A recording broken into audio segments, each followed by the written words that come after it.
Welcome to your Frequency Shift podcast. I'm Nick Von Pitt, and this is a place for leaders, founders, and humans who are done running on empty and ready to recalibrate life, business, and love from the inside out. Here, we cut beneath the noise. We explore nervous system rewiring, embodied leadership, relational polarity, and what it actually takes to live and lead from clarity, inner safety, and power. Sometimes it'll be me. Sometimes we'll bring in voices with wisdom you won't hear anywhere else. But every time you'll leave with something that shifts your frequency. Today I'm joined by someone I deeply respect, someone whose journey I've witnessed both personally and professionally. Gareth Were is a father, a founder, and a man who has walked the path from grind to grounded. He is the owner and operator of Pie Me Cafe, a growing hospitality brand that's redefining what it means to lead with soul in business. But behind the brand is a story, one of awakening, burnout, surrender, and reclamation.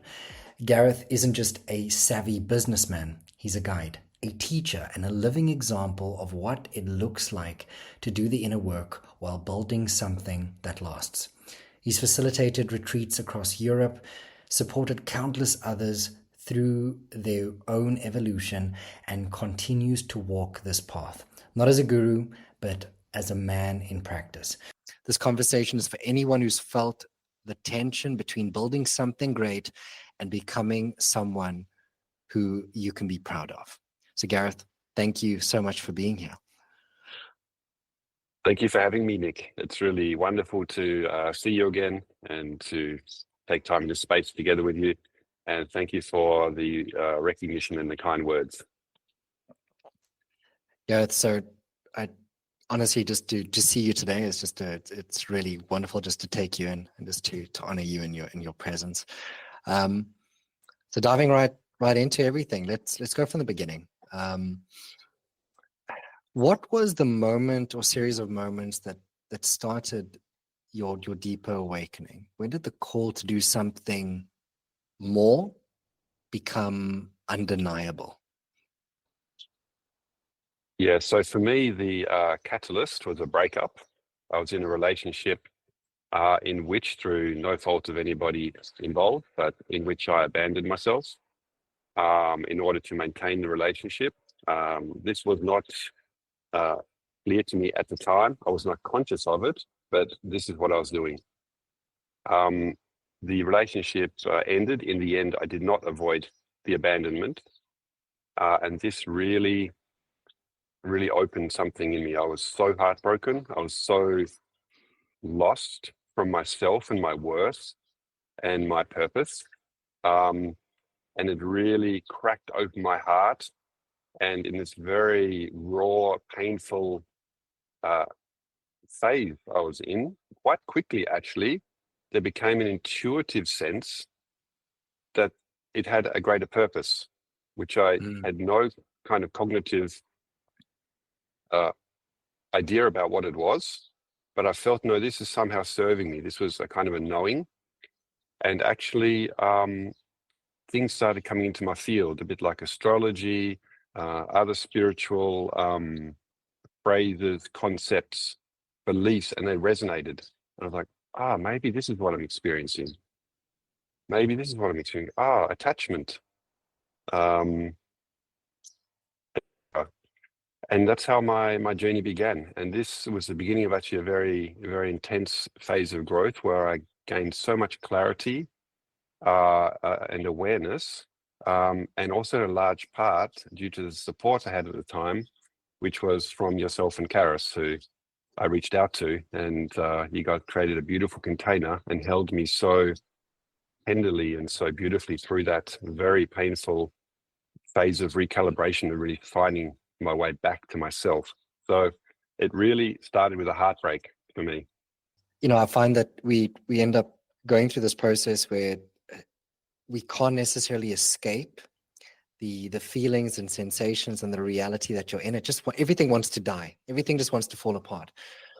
But when was that? When did that point come into play where you noticed that you just had to let go of what you were holding on to. That undeniable factor, like I know this is the path, but I just have to surrender to this path that's availing itself to me. It was really in that heartbreak phase. Mm. For me, there wasn't any resistance to this. It also didn't come from the mind. It wasn't a solution. It wasn't a coping mechanism. It was felt. And since this point, before in my life, I also lived through felt wisdom or felt intelligence to do certain things in my life. I've always had a good connection with my intuition. Although I would say before my awakening, I was still unconscious, still being controlled and directed by my inner wounding, coping mechanisms, etc., Sure. beliefs, etc., lower self-worth. But I did always have a good connection with my intuition, this kind of inner intelligence. So for me, after heartbreak, when this really became loud inside me, there was actually no resistance. So there wasn't a point where I had to decide. I just went with the experience and was completely open to it, which is a blessing because it meant I could move really quite quickly. And I know for some people, there is a strong resistance that the mind will doubt and reason against these kind of knowings and ideas. And some people struggle, really. Some people struggle for a long time to break through this and to truly surrender. But in my case, it was really natural. So there wasn't really like a break point. It was just a natural part of that experience following the breakup. That's interesting, because normally we have the logical mind that comes in, especially when change is presenting itself, and you've essentially got this old identity and set of paradigms and beliefs that one is so used to living through, but you're being called to express yourself at a higher level, and you're being asked to let go and to shed those layers and to move into a different version of you. That's amazing. That's a rarity on its own. Just having that experience. Moving a little bit more into the business side of things with that, Gareth. So you've built this incredible business, Pie Me Cafe. What has an entrepreneurship taught you about surrender, service, and leading from the soul? And you used the word, felt sense, not just strategy. Sure. I mean, entrepreneurship and business is a great teacher. It's a huge teacher. Probably mostly because, I was feeling two things. One is because it provides you a direct reflection of your inner state. The success of your business, whether it's in flow, whether things unfold easily with synchronicity, or whether it's a struggle. Although I believe it's not like a direct 100% reliable reflection, because even recently I have business struggles, but it is a reflection of your self-worth and your success and mirrors back to you. That's one thing. And secondly, if you're not a solo business person, perhaps offering a service as, in whatever field, just as a solo person, then you're going to be dealing with people. So I have now 85 staff. I have a lot of different people. And when you're dealing with people, you're going to have challenges. So the business is a great teacher. Also, the last 5 years, there's been so much upheaval in the business world, it's beginning with COVID, then also with various geopolitical tensions, supply chains, wars, economic crises, energy crises in Europe, etc. There's really been constant hurdles, and this has also invited so much growth.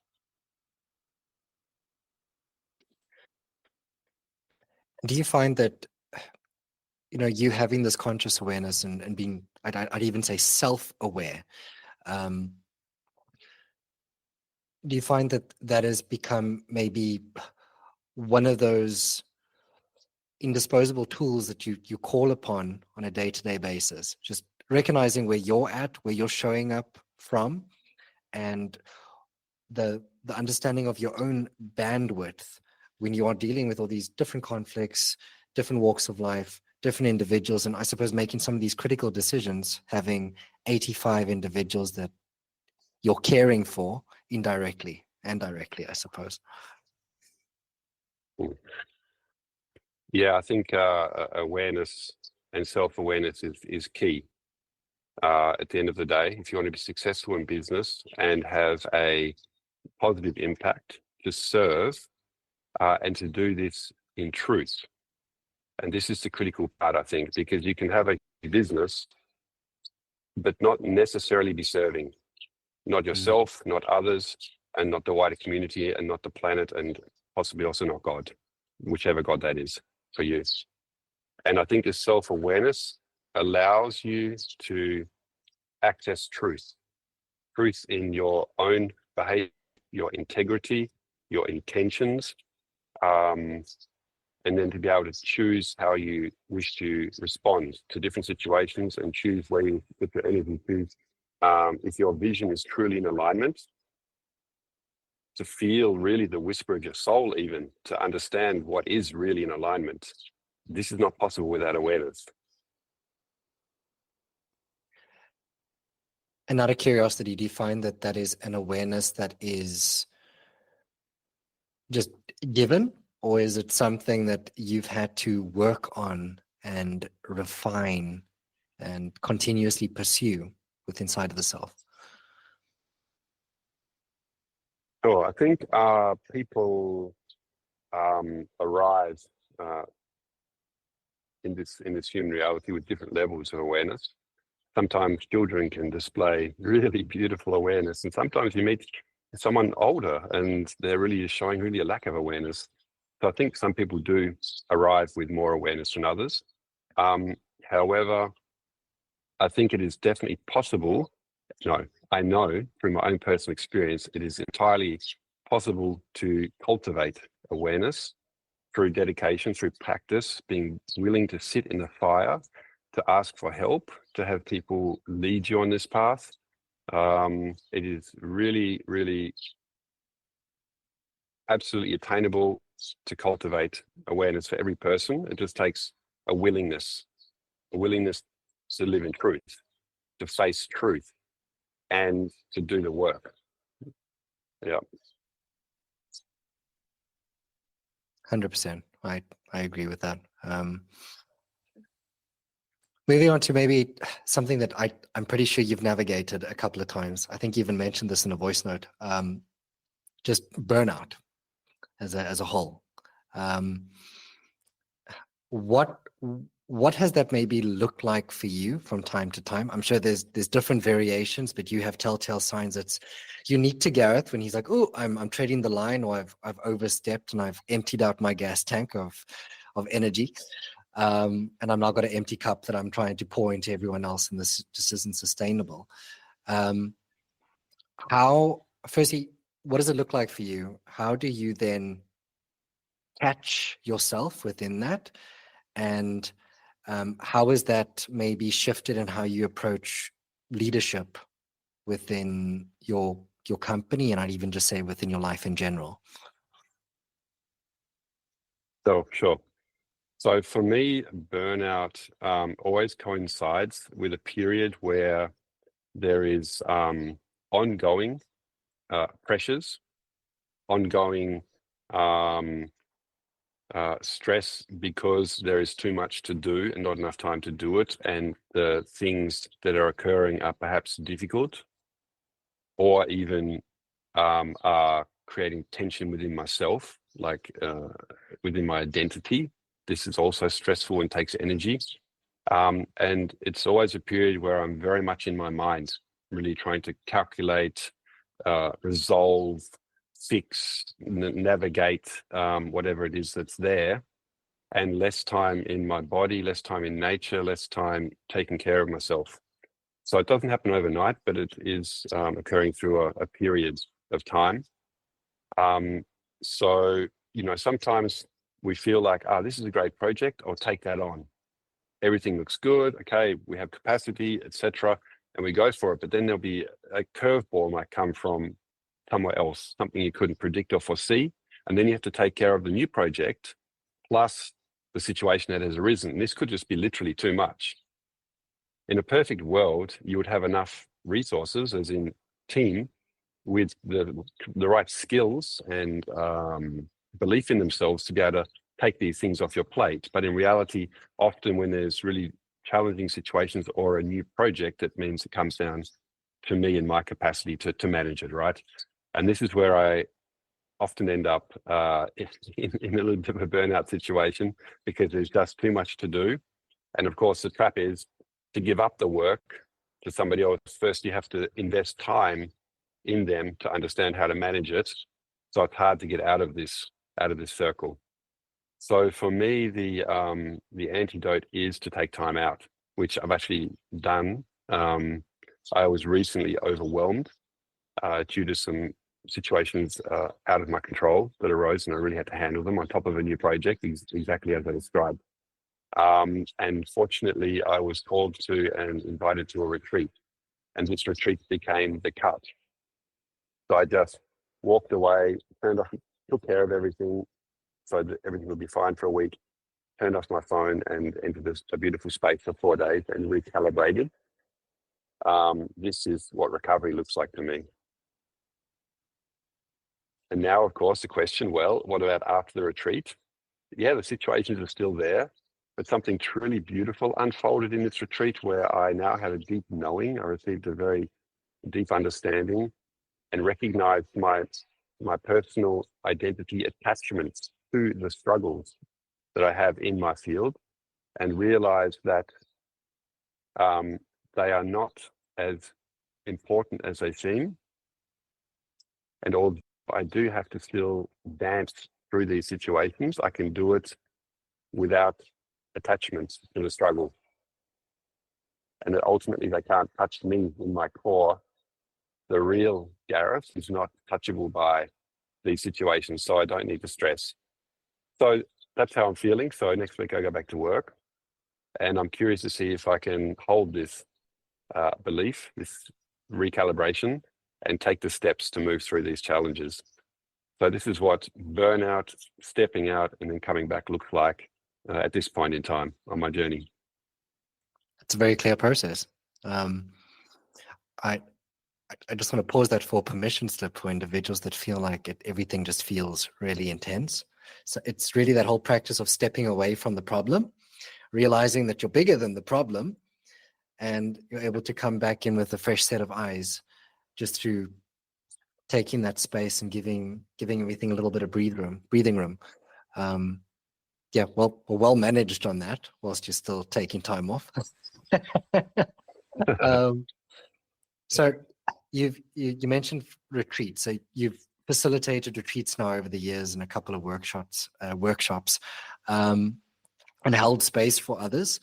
What do you find is one of the universal themes that you've seen within men today, especially those carrying the weight of performance and provision?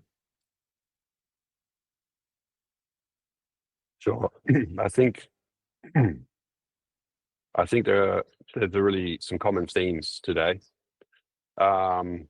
It's really around self-worth, self-belief, shame, even about simply being a man.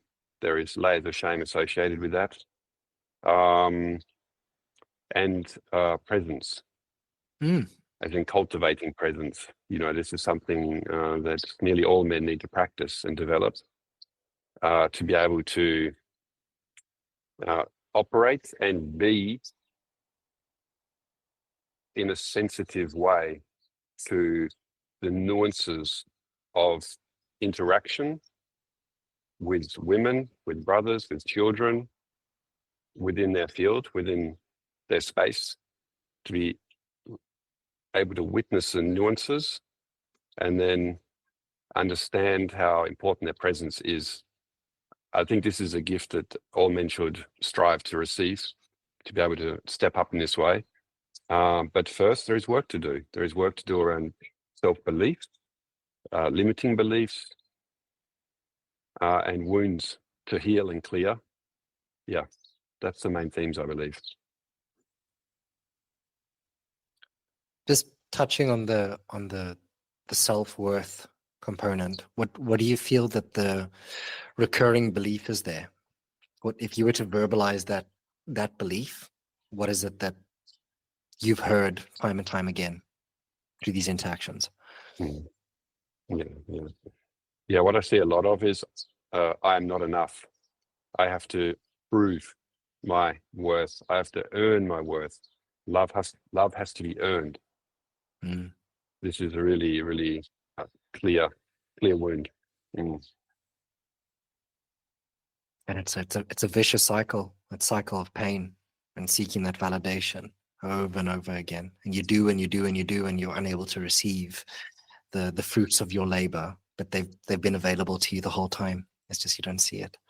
As a father, how has your understanding of masculinity and leadership changed? I think fatherhood is the greatest responsibility that a man can have. And I think it's also one of the most potent ways in which we can show up and create a better future for the world. I think parenting is one of those really key areas, not just directly from the parents, but also societal. So this is, again, where presence and connection is so important. To be present with your children, to be connected with them, to see them, and to honor them. You know, to really honor your children, that they are not little versions of you, that they have really different personalities, and to fully accept them exactly as they are, and to love them exactly as they are, and to provide a safe space for them to explore the world from. And I think, you know, this can also be applied to business and leadership in general. So whether it's your children or your friends or your employees, it's the same rules apply. Everybody wants to be seen, accepted, and given the space to be them. Yeah, I think that's what fatherhood has really taught me in leadership. And I think right now, to be honest, I'd even say a call to arms for men to really start showing up for themselves and showing up in their households and really being the facilitators, and like you said, that safe space. Because right now the homes are being broken up through a lot of confusion, a lot of propaganda, a lot of very interesting conversations which previously weren't necessarily entertained to the same degree. And I think coming down to just principles and values of just being a good human being and a custodian of the family unit, it's so important, because all this change starts at home. All this change starts with how you care and honor yourself and honor the people in your home, because it's great that you want to be this incredible leader outside of your home and, you know, around society, but then you come home and everything's just falling apart. You have no connection with your wife, no connection with your kids or partner, whatever the case may be. It's an interesting time that we get to live and explore ourselves in. So I think there's a lot of big questions that we know the answers. It's just sometimes it's a bit uncomfortable doing the work to actually make the changes that we know we need to make. There is a lot of noise around the whole concept of doing the work. And I think maybe it's less apparent for men, but it's something that you touched on it earlier, was just being able to raise your hand and say, I actually need help and support. I'm not necessarily sure what that next step looks like. For you, what does doing the work actually mean? And how do you stay connected to your own process of embodiment? Sure. Okay. So I also just wanted to actually just comment on the parenting aspect again, and it just comes up for me to recognize that it's a really big job that our generation has the opportunity and now this awareness to do something, because parenting for the previous generations has really not been that good in the Western world for a lot of people. There's been a lot of disconnect a lot of shaming, a lot of not seeing and not honoring children. And this is what we've inherited, and this is what has been given to us to move. And it is up to us, and it is a responsibility to do the work to break that cycle, to break that multi-generational inherited trauma. I just wanted to acknowledge that it's a tough case. We've been given a tough thing to do, but it does become it is necessary. It is necessary, and it does come down to doing the work. So that flows into your actual question about what does doing the work look like. Well, it's a dynamic process. It changes, and there's so many different kinds of work to do. There really is. There's so many. So for me, joining containers such as yours, Nick, this is doing the work. And within that container, you also introduced me to so many different practices, from movement, things like yoga, through to energy work, through to subconscious shadow work, also through teaching me and enabling me to feel. So to feel is doing the work. Allowing yourself to fully feel is doing the work. In fact, it's probably some of the most potent work, is to allow yourself to feel pain and release the association that this is necessarily suffering, but to honor it as a necessary and beautiful part of human existence is also to feel pain in your heart, to feel emotions. Without this, you cannot fully feel joy. And without this, things can't move. So I think one of the biggest things is feeling. There is a lot of deconditioning to do, and a lot of stored grief or anger in the body.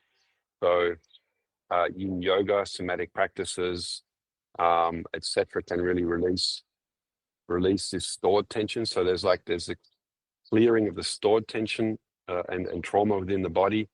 There is this opening of the heart to allow yourself to fully feel and to be able to also feel others. There is the undoing of beliefs where, childhood experiences may have made you feel a certain way, like I'm not enough. So there'll be subconscious beliefs there. There is meditation practice, the ability to be still and cultivate focus. Without focus, you're kind of just, flying around without a clear direction.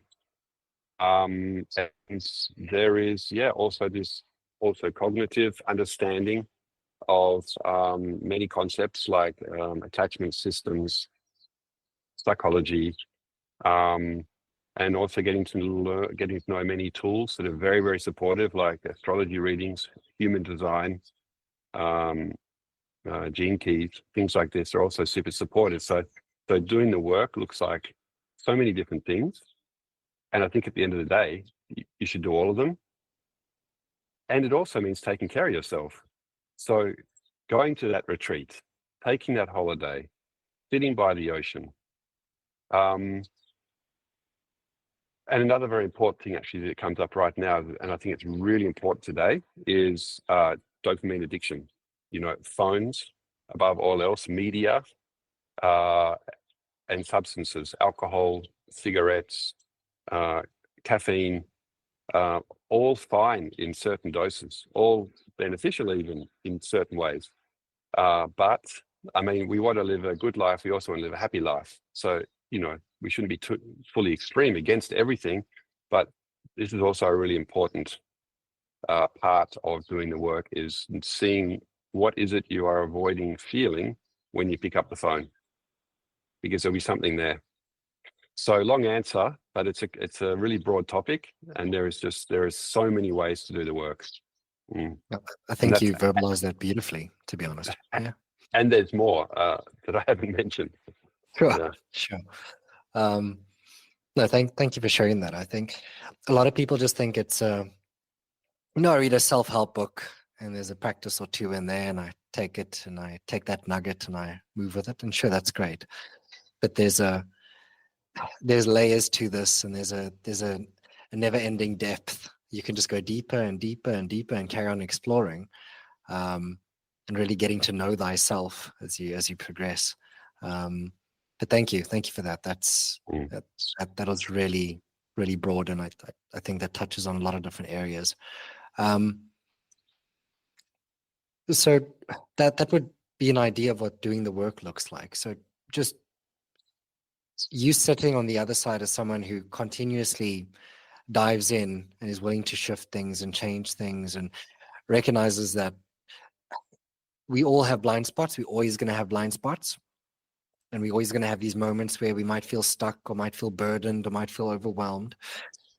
Or for someone that's listening right now and feels stuck in between who they've been and who they're essentially becoming, what would you say to them? What would be that next brave step that they can take? Sure. So again, doing the work also involves sitting down and having a really honest conversation with yourself to really, really feel yourself. And this might mean sitting on the couch for an hour and just not allowing yourself to be distracted and feeling into, who am I? And what is it that I need? And in the beginning, probably there'll be quite some stuff coming up. And this practice may need to repeat it again and again in order to really feel like, really, who am I?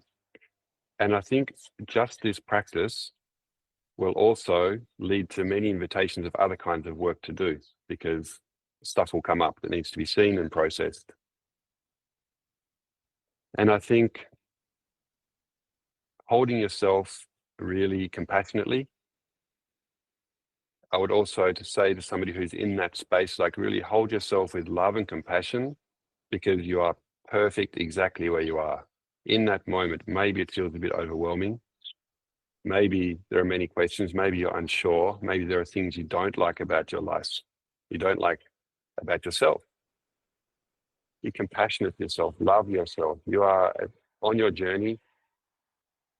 And this is a necessary part of your journey, to feel that. And just hold yourself in love and support like you would a child. And then invite, okay, let's take the steps. It's all okay. Let's take the steps. It's an uncomfortable place to start, but it's a necessary one. So, yeah, thank you for sharing that. Yeah. So, moving on to just I suppose a lighter note. You're the man of the hour here, where you're traveling, you're doing retreats to circumnavigate your burnout through your self-awareness. You know, you needed some space. You're busy scaling your company, and I suppose stressing a couple of things. What's next for you at this moment in time, Gareth? What are you creating, exploring, or being called into as that next chapter of life? Fatherhood, impact, business. Yeah, if you're willing to share, what's in the horizon? Yeah, sure. It's a really good question, and it's evolving. And part of my process right now is feeling into what really serves me and serves everybody else the best. My business wants to grow, and it has been a struggle lately balancing the growth of the business with my own well-being. I had some burnout, as we spoke about. So I'm really feeling into what is next. There's a couple of really big opportunities that could unfold if I put energy into them to expand. For example, having my products in supermarkets Germany-wide, the door is open. There's an invitation there. Or landing one or the other, a big contract that could lead to big growth. There's a few opportunities there. And just checking, is this in alignment? Would this be in alignment? There's also opportunities and invitations to expand the cafe business. As you know, there's 3. It's operating as a kind of a franchise with a central production, and it could be 100 in theory. It's people love the product and the concept, and it's really about, okay, does this serve? what is my motivation? Which part of me is getting lit up? Is it a part inside? You know, there's fire. You feel the fire inside. This to me is really valuable indication that something is in alignment, or I should go for it. But we have to be very careful because it's a subtle difference between the fire of purpose and the neediness of unworthiness to prove, because it never ends. First it's a nice car, then it's a boat, then it's a mansion, then it's whatever, and you're still unhappy, you know. So I'm feeling into this. There is a bunch of business opportunities. I'm also curious to see what unfolds. That sounds exciting. It is exciting. You touched on something there, that the fire of purpose and that void of unfulfillment and lack of meaning, and I just need to keep on validating my existence by doing and doing and doing and doing and filling it up with things. I think a lot of guys are going to relate to. Gareth, if people want to connect with you or just touch base with you, where can they find you? What would be the best way to connect with you? Sure. So I'm on Instagram. My business is on Instagram. Pie Me Cafe. You can find it pretty quick, and shoot me a message. Thanks for tuning in to your Frequency Shift podcast. If today's conversation sparked something, share it with a friend who's ready to rise, and make sure you're subscribed so you never miss an episode. You can connect with me on Instagram at Von Pitt, or explore private coaching, corporate coaching, or retreats at yourfrequencyshift.com. Until next time, stay in the frequency of who you were born to be. You can make the shift.